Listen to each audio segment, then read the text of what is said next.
Nahajamo se v enem delu enega, pravimo mi, depoja, arhivskega skladišča, ki je pogosto na tak ali drugačen način organiziran pri vseh ustvarjalcih arhivskega in dokumentarnega gradiva.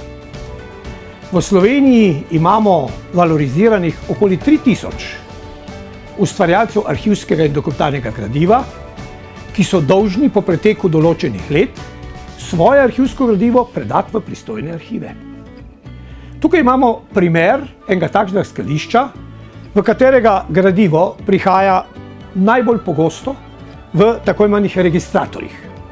Registrator sam po sebi ni najbolj primerna oprema za hrambo dokumentarnega in arhivskega gradiva, zaradi tega, ker ima dosti železnih delov, ki ob slabi hrambi začnejo rjaveti. To dokumentarno gradivo po preteku določenih let odberemo in določimo, kaj od tega gradiva je arhivsko gradivo. Arhivsko gradivo, ki je pomembno za znanost in kulturo. In ga preložimo v arhivske škatle. Že v vstopu v arhivski prostor in arhivsko skladišče ste lahko ugotovili razliko med registratorji, kjer se hrani dokumentarno gradivo, in pa arhivskimi škatlami, kjer se hrani arhivsko gradivo. To je tisto gradivo, ki ga morate ustvarjalci hraniti do 30 let in ga potem predati v pristojni arhiv. Lahko je to Arhiv Republike Slovenije ali pa 6 regionalnih oziroma zgodovinskih arhivov po celi Sloveniji. Temeljna naloga torej arhivske službe je, da skrbi za vzdrževanje in dolgodobno hranjenje dokumentarnega gradiva, da opravi odbiranje arhivskega gradiva iz dokumentarnega gradiva in ga preloži v arhivske škatle, tako dolgo, dokler tega ne predajo v pristojni arhiv. A vendar, to je primer za gradivo, ki je na papirnati obliki. V okviru našega študija na 1., 2. in 3. stopnji arhivistike pa usposabljamo strokovnjake, posebej v zadnjih letih na magistrskem študiju arhivistike in dokumentologije, pa tudi na doktorskem študiju doktorja arhivskih znanosti, da bodo te ljudje sposobni poskrbeti tudi za digitalno gradivo. To je tisto gradivo, ki nastane v računalniški obliki, na novih medijih. Tisto gradivo seveda zahteva postopek isti, da se od dokumentarnega gradiva izbere arhivsko gradivo.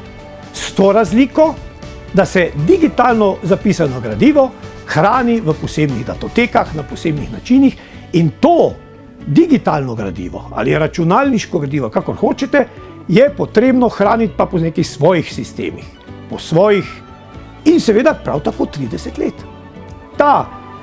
To razdobje, to obveznost, ki ustvarjalci imajo do klasičnega gradiva ali kot digitalnega gradiva, je pa tisto, kar nas v perspektivi čaka. Večja skrb bo treba posvetiti temu občutljivemu gradivu, ki nastaja v digitalni obliki, ker zahteva mnogo vzdrževanj, migracij in stalne kontrole. A vendar ta kontrola mora biti zaradi varnosti, predvsem pa, da bomo tudi čez 30 let dokazovali, da je to digitalno gradivo, ki danes nastaja, pravilno, originalno in da se je vseh teh 30 let, dokler nismo gradiva predali v pristojni arhiv, ohranilo v originali.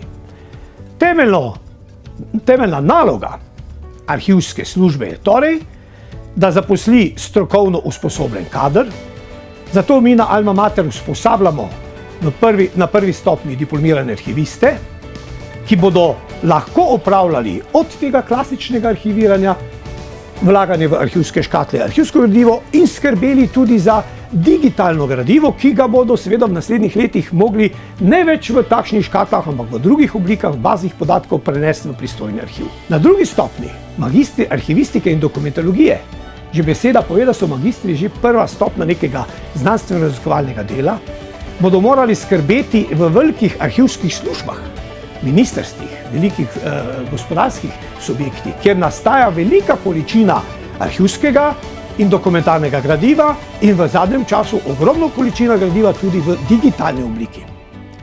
In tretji Na 3. stopnji izobražujemo doktorje arhivskih znanosti, ki so tisti strokovnjaki, ki bodo v bodoče kreirali politiko slovenske arhivske teorije in prakse. Torej, za tega smo pred leti se odločili, da na Alma Mater organiziramo študij arhivistike kot samostojne, akademske, multidisciplinarne in interdisciplinarne znanosti. Naša naloga je, da zagotovimo, da se pisna kulturna dediščina, pa naj bo v klasični obliki ali v digitalni obliki, hrani kot spomin naroda.